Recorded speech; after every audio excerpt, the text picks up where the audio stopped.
Okay, so in this video, I'm going to show how to disassemble HP Pavilion. Let's see, model 15-AY196NR. So this one was having a LCD backlight issue. I checked the LCD connections already, but I'll show you how you can disassemble it. So first you want to switch this to the unlock position, and then slide this over. It'll pop the battery up, and then you can lift this out. Oops. Actually, you just slide it out. So, okay. Once you do that, you want to remove all the screws from the bottom. So there's two rubber covers here that you want to remove, and then there'll be some screws. So there's 1 here, 2, 3, 4, 5, 6, 7. Just one up here, 8 for the CD drive, 9, 10, 11 screws. Once you remove those screws, you can slide the CD drive out. This one is relatively simple. Since I'm going to be also removing the screen, you want to separate the hinge cover here. So what you want to do is get something between the two layers and then pry it out this way. So let's see if I can do that. Like that. It'll pop out. I opened it before, so it's a little bit easier, but when you do it, it'll probably be pretty tough to pry this out. So just pry it like that. It'll pop to separate. Okay, so after you do that, you can flip it over. Be a little careful with opening it. Open it slowly since there's less screws holding the hinges on to the bottom here. Alright, so to take the screen frame out, what you want to do is just get your nails or a tool between the screen and the plastic and just pull on it. You'll feel it like pop. Let's see, like that. And you just go all the way around. Alright, the bottom edge has some adhesive on it.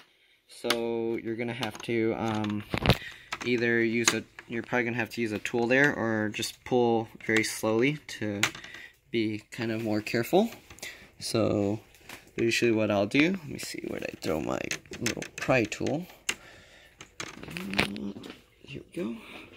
So grab the pry tool. I have a thin one like this, and then I'll just run it along the front of the glass like this and the plastic just to get the adhesive separated. Just go slowly, don't put too much force, or you might break the screen. If the screen's broken, I mean, you're gonna have to replace it anyways, but still should be careful. Okay, so to remove the bottom half, because this part, the clips here are a little bit tough, what you want to do is kind of push downwards on this while you're kind of pulling it forward, and that should allow you to remove the clips just like that. So push down on it while you're pulling it forward. Alright, so once you get all of those clips out, you can lift this up. There's one more clip here. Alright, this one's a little bit stuck. Let's see here. Why is this clip not coming out? Is there one on the side? No. Okay, just pull on it. Might have to use a little force. So all the rest of the clips are out except for this stubborn one. See here, there we go, just like that. Okay, don't want to use too much force pulling it because you might crack the little hinge pieces. So there's some dust here, so let's clean that out. Okay, so after you do that, sometimes the connector will come loose because when people hold the laptop, they squeeze it like this, and that puts like a constant pressure on the back of the cable, and then that could cause the adhesive to slowly slide apart from the screen. So then what you want to do, just remove the screws. There's 4 screws holding the screen in place. So it's a relatively easy screen to remove and replace.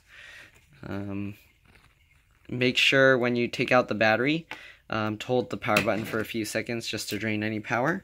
I've already done that, but we'll do it again just to be safe. Okay. Alright, and just continue removing all the 4 screws here. Okay.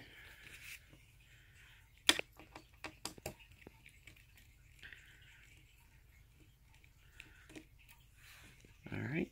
Oops. After you do that, you can pull the screen forward. Just hang on to it because it can fall out. And then just tip it forward like that. And you'll see this connector.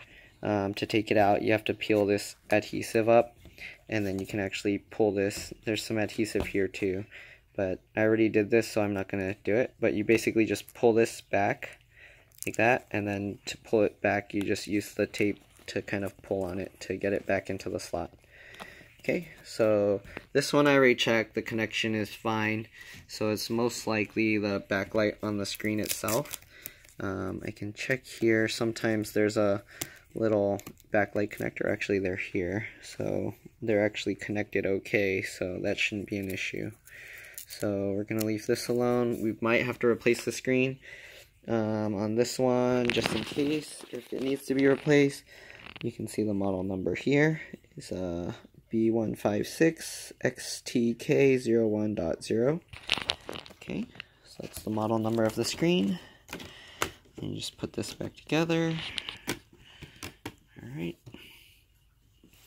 So I'm going to put the screws in, and then I'll show you how to open the bottom actually. Okay.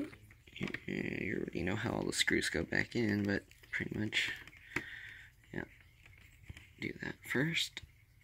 It's difficult to do with one hand. Okay.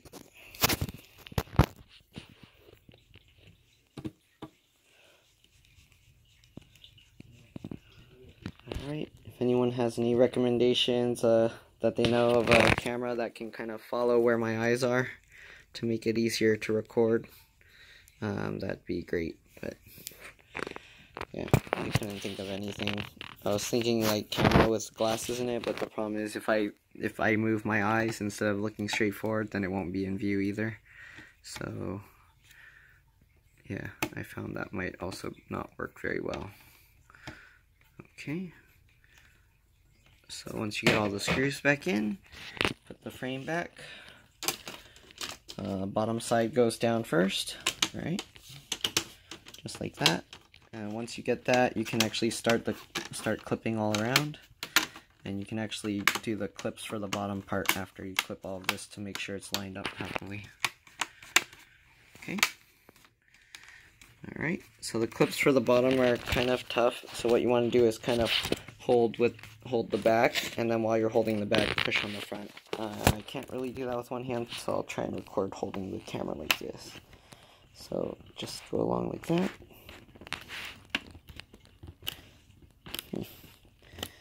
Let's see here, it doesn't seem to want to go. It's hard to do this with one hand like that. But you heard a few of the things clip in place. Oh, there we go. Okay. So looks like they're all in. Once you get all those clipped in, close the screen again. And you can go to the back.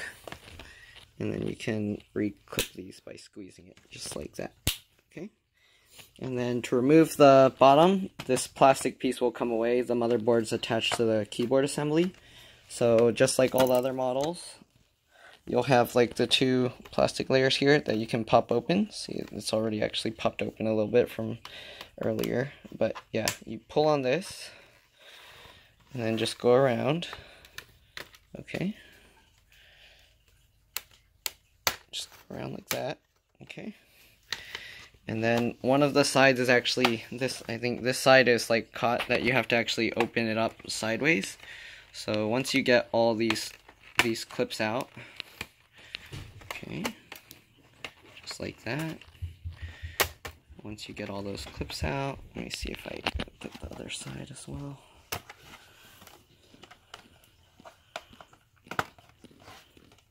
Okay.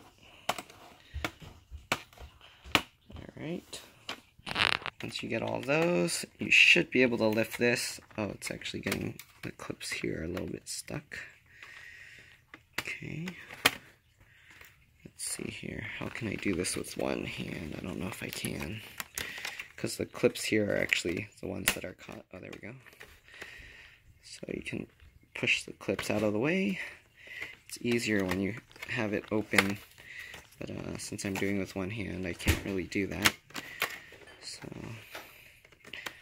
just pull these clips, just like that. There we go. There we go. Okay, and then you can actually flip it aside like this. Okay. There you go. And now you can see the hard drive held in place by 4 screws. And then there's the little connector. It's a separate board that I believe this connector is actually screwed in place. I can't really see underneath, but yeah. So this board, and then there's the USB board with the lights here. Hard drive, it actually tells you hard drive light and power light, so LED.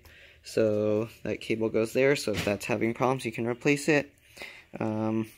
There's the trackpad. So this board is actually for the trackpad to go to the main board. So got that. Then you got the speaker cable. The speaker plugs in here, and then the other speaker goes along with that wire. Then you can see the RAM is actually upgradable, and you can see the BIOS or CMOS battery if you need to replace that. And then you got the fan. Looks like this fan is actually sealed in. There's actually screws that hold it down, but if you wanted to replace the fan separately without this metal piece, you have to cut these plastic bits off, and then you'd have to like glue it back, glue the new fan on it.